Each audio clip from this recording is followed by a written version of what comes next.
Merhaba örgücü arkadaşlar, hoş geldiniz. Bugün çok güzel bir omuz çantası yapacağım. Yine kağıt ip kullanıyorum. Benimki çileydi. Yumağa çevirdim. Yaklaşık 230-240 gram kadar ip yeterli oluyor. İnce ise, kalınsa daha azını kullanabiliyorsunuz. Kullanmış olacağım tığ numaram 4 milim. 4 tane işaretleyicim, ölçüm ve makasım. Oldukça kolay. Bir de kedi tüyümüz tabi. Hazırsanız hadi başlayalım.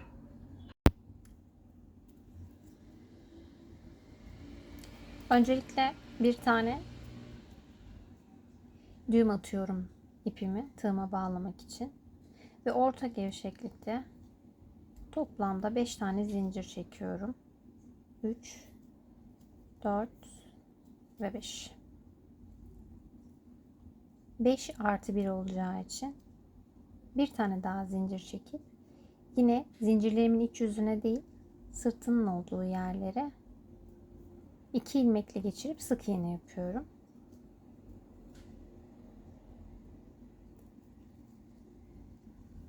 Çok sıkmadan, dediğim gibi ilk başta bu kısmı batmak zor oluyor ama sonradan şu görüntüyü ayarladıktan sonra güzel oluyor.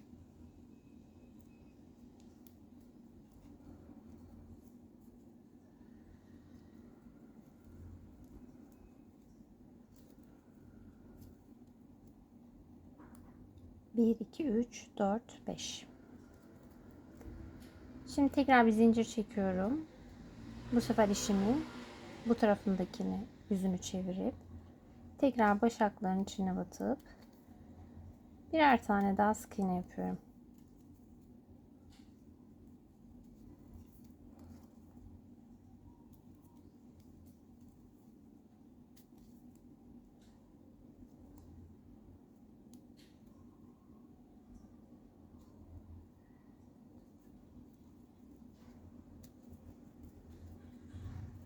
Her dönüşte bir zincir çekiyorum ve diğer yüzünü çevirip hemen kökündeki başağa batıyorum.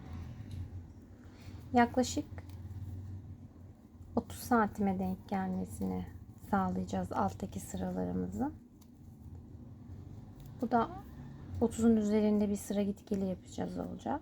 Ben şimdi sıramı uzatayım. Taban kısmının boyutunu. Toplam sırayı sizinle paylaşacağım. Taban sıramın sonuna geldim. 30 santime denk gelmesi için toplamda 36 tane sıra gittim arkadaşlar. Benim ipim birazcık da ince olduğu için daha çok gitmiş olabilirim ama aşağı yukarı bu boyutlarda oluyor. Şimdi tabanımızın bitmiş hali. Genişliğini de söyleyeyim size. Toplamda 4 santim. Bu tamamen size bağlı. İsterseniz işte taban yapmadan da yapabilirsiniz. Bir zincir çekip işte zincir sırası çekip etrafına bir sıra sık iğne döndükten sonra da tabanı oluşturabilirsiniz. Ya da dilerseniz bu şekilde yapabilirsiniz. Benim için en kolayı bu olduğundan hep bu yöntemi deniyorum. Ben normalde 5+1 yaptım. 5 tane sık iğne artı bir zincir çekerek döndüm. Ama daha geniş olmasını isterseniz de bunu 6+1, 7+1 yani kendi zevkinize göre büyütebilirsiniz. Şimdi tabanımızın etrafına bir tane de sık iğne döneceğiz. Yani bir sırada sık iğne döneceğiz. Bir tane zincir çekiyorum ve en son batmış olduğum sık iğneye batıyorum. Ve buraya bir tane de işaretleyici koyuyorum. Ardından her sık iğnenin altta çekmiş olduğumuz sık iğnelerinin bittiği yere birer tane batıyorum. Bakın. Burada yerleri belli zaten.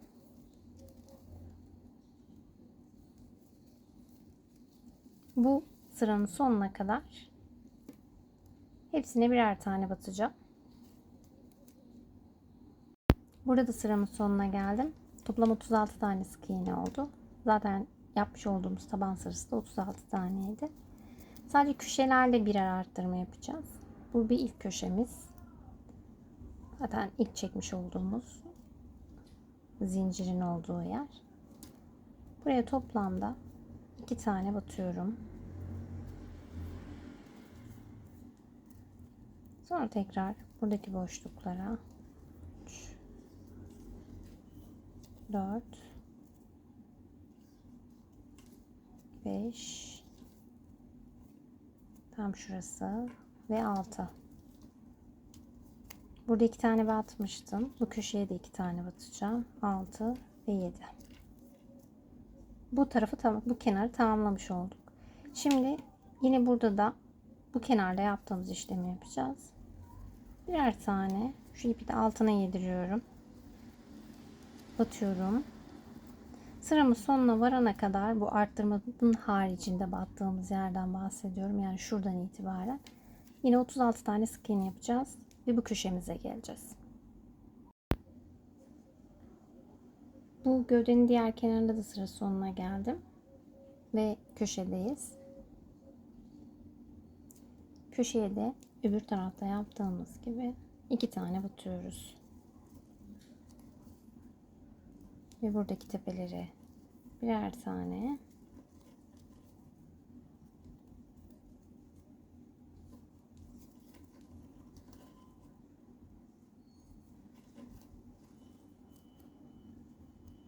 Bu battığımız zaten köşe diye sayılıyordu. Buradan ilmeğimizi çıkartıyoruz. Ve bir tane ilmek kaydırma yapıyoruz. İşaretleyicimizi takıyoruz. Yani burada 2 tane batmış olduk gördüğünüz gibi. Köşeleri 2'şer tane. Geri kalan taraflarda birer tane sık iğne batıp tabanımızı tamamlamış olduk. Modelimizin tekrar bir ölçüsünü alalım. Tam ne kadar oldu? Sık iğne ile beraber yaklaşık yarım santim uzadı. Yani 30,5 santim oldu. Şimdi modele geçeceğiz. Bu bizim çantamızın dış yüzüydü. Şu kısım yani sık iğnelerin baktığı yer dış yüzü. Burası bizim çantamızın iç yüzü olacak. Modeli de ona göre başlayacağız şimdi. Tığımı en son burada bıraktım. İşaretleyicim de burada. Buradan işaretleyicimizi çıkarıyoruz. Yönümüz halen buradayken 2 tane zincir çekiyorum ve işimin iç yüzünü açıyorum. Yani çantanın içine bakan yüz. Diğer tarafta dışarıda. Şimdi çok kolay bir model. Daha önceden de biliyorsunuzdur. Tığıma bir defa doluyorum. Çekmiş olduğum 2 tane zincirin köküne bir tane alıp bekletiyorum. Tekrar tığıma doluyorum. Bu sefer bir sonraki başağın zincirin tepesine batıyorum ve hepsini birden çekiyorum ve bekletiyorum. Tığıma bir defa dolayıp en son bırakmış olduğum trabzanın köküne bir defa dolayıp bekletiyorum. Ardından bir sonrakini hep 2 tane zincirle yapıyoruz ve toplamda ilmeğimizde 5 tane, tığımızda hep 5 tane ilmek oluyor ve hepsini birden çekiyoruz. Asla zincir kullanmıyoruz. Tığıma doluyorum. En son batmış olduğum köküne bir defa batıp bekletip bir sonraki başağın tepesine batıyorum ve sonra hepsini birden çekiyorum. Bu kadar kolay bir model. Yapımı da keyifli. Hele bir de kullanmış olduğunuz ip birazcık ince bir kağıt ipse yapımı çok kolay. Köşelerde de hiçbir şey yapmıyorum. Ekstra bir arttırma ya da farklı bir işlem. Hep aynısı. Tığıma doluyorum. En son bitirmiş olduğumun köküne batıyorum. Bekletiyorum. Tekrar doluyorum. Bir sonraki gördüğünüz zincire batıp bekletiyorum ve hepsini birden çekiyorum. Bu bizim işimizin iç yüzü. Dışarı bakacak olansa bu kabarık duran kısımlar. Şimdi ben bu başlamış olduğum yere kadar, bu arada işaretleyicimi de takayım da olmasın. Bakın bu ilk çekmiş olduğum zincirin başı. Buraya kadar bu işlemi tekrarlayacağım. Sonra bu sıramı kapatıp üstünde farklı bir yöntem yapacağız. Ona geçiş yapacağım.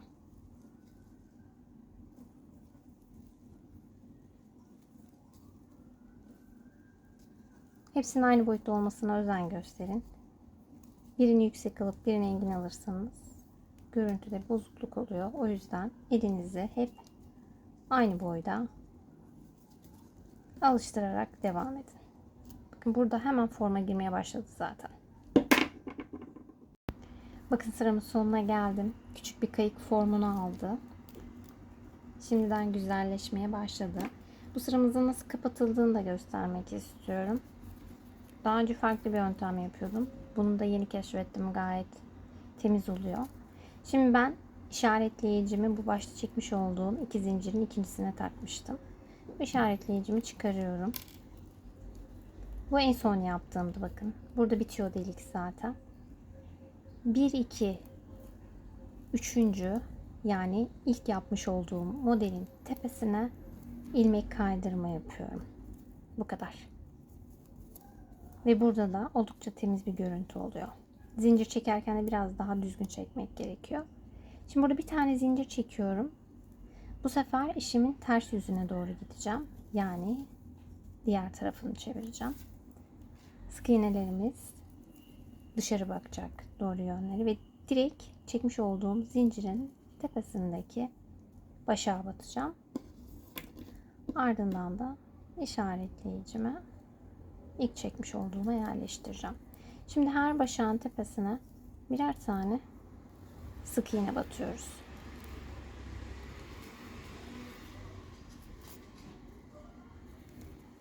Sıramın sonuna kadar bu işlemi tekrarlayacağım. Sonra buraya gelip sık iğnemi kapatacağım. Burada da sıra sonuna geldim. Şöyle göstermek istiyorum. Çok güzel görünüyor. Çantamızın tabanı ve içi kayık gibi. Kenarlarımız bu şekilde. Bakın, bir sık iğne, bir de bu üstüne almalı trabzanlardan oluşuyor. Çok güzel. Çok da kolay. Bence en kolay kağıt çanta modellerinden biri. Şimdi buradaki sıramı kapatacağım. Burada işaretleyicimi çıkartıyorum. En son bakın çekmiş olduğuma battım. Ardından buradan çıkarmıştım işaretleyicimi. Buraya bir tane ilmek kaydırma yapıp bu sıramı da kapatıyorum. Amacım işaretleyiciyi takmaktaki birleştirdiğim yerlerde kayma olmadan bu şekilde dümdüz bir şekilde çıkmak. Şimdi tekrar 2 tane zincir çekiyorum. Bu yöne gidiyorduk. Yine tersine gideceğiz. İşimin hemen diğer yüzünü çeviriyorum. Gördünüz. Sık iğne ile giderken bu tarafa doğru gidiyordum. Üst modele geçtiğimizde tersi. Çünkü şuradaki düzler içeri, kabarık olan kısımlarsa dışarı bakmak zorunda. Yine tığıma bir defa doluyorum. Hemen köküne. Zincirimin köküne bir tane. Tığıma bir tane daha dolayıp bir sonraki başa batıyorum ve 5 tane ilmeği topladıktan sonra çekiyorum. Zincir yok. Aynı şekilde bakın. Şuradaydım. Bu benim ilk sıram. Zincirlerim burada. İlk kapatmış olduğuma bir tane işaretleyicimi takıyorum. Çok pardon. Burayı tekrar yapalım. Yanlış ekleme yapmış olmayayım. Yok, tamam, doğru. Olur böyle şeyler. Tamam. Şimdi tekrar batıyorum. Bir sonrakine batıyorum ve çekiyorum. Ben çantamı yaklaşık 30 santimlik boya getirene kadar bu şekilde yapacağım. Yani 30 santim dediğimde büyük bir omuz çantası yapmayı planlıyorum çünkü yine. Birazcık daha uzaklaştırsam görebilecek miyim? Evet. Yani çantam henüz daha burada. Yavru. 30 santime yakın ya da 25-30 santime yakın bir boya getirene kadar yapacağım işlem bu. Bir sıra sık iğne, bir sıra model.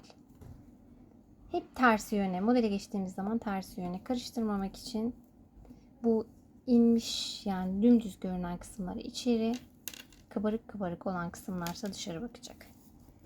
Şimdi ben çantamın boyunu uzatıp son halini size göstereceğim. Ve çanta bitti arkadaşlar. Çok güzel oldu. Örme kısmı bitti. Şu sıradan toplamda 13 tane yaptım. Boyutunu sizinle paylaşmak istiyorum. Toplamda 30 santim. Enimizde 31 santim. Şöyle yakından da göstermek istiyorum. İnanılmaz derecede güzel ve kolay bir çanta oldu. Bakın, işaretleyicimi koyduğum yer burası. Hiç kayma olmadı. O yüzden işaretleyici oldukça önemli. İçini de göstereyim size. Çok güzel. Ve bu da çantamızın tabanı. Kocaman ve çok güzel bir çanta oldu. Yapımı da çok kolay. 1,5 saatte bitirdim bu üst kısmını. Dediğim gibi 13 tane sıra var. Sadece şunları saydım. Ve sık iğne ile bitiriş yaptım. Ağzı daha güzel dursun diye. Bakın kıvırık yerler dış tarafta. Düz olan yerler ise iç tarafta. Bu sefer çantamı ters çevirmeyeceğim. Direkt bu yüzünü kullanacağım. Şimdi askı olarak da ben hep kullandığım askılardan yaptım. Bunu daha önce göstermiştim yapılışını. Tekrar size oyalamayayım dedim. Kullanacağım askı yine bu. Şu şekilde bir ölçü alacağım. İkisini de arkalı ve önlü bu şekilde içeriden dikmeyi planlıyorum. Şöyle göstereyim. Tam aralardaki mesafeyi ölçtükten sonra askılarımı da içeri doğru dikeceğim. Şimdi çantamın ölçülerini aldım. Bu kenarda 10 tane başak bıraktım. Bu kenarda da 10 tane. Aralarda ise 22 tane. Tam ölçü tutuyor birbirini. 10'ar tane bu taraflarda, 22 tane de içeride. Askılarımı da tam bu işaretleyicinin olduğu kısma doğru denk getirerek dikeceğim.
Ve çantam bitti arkadaşlar. Askılamasını da yaptım.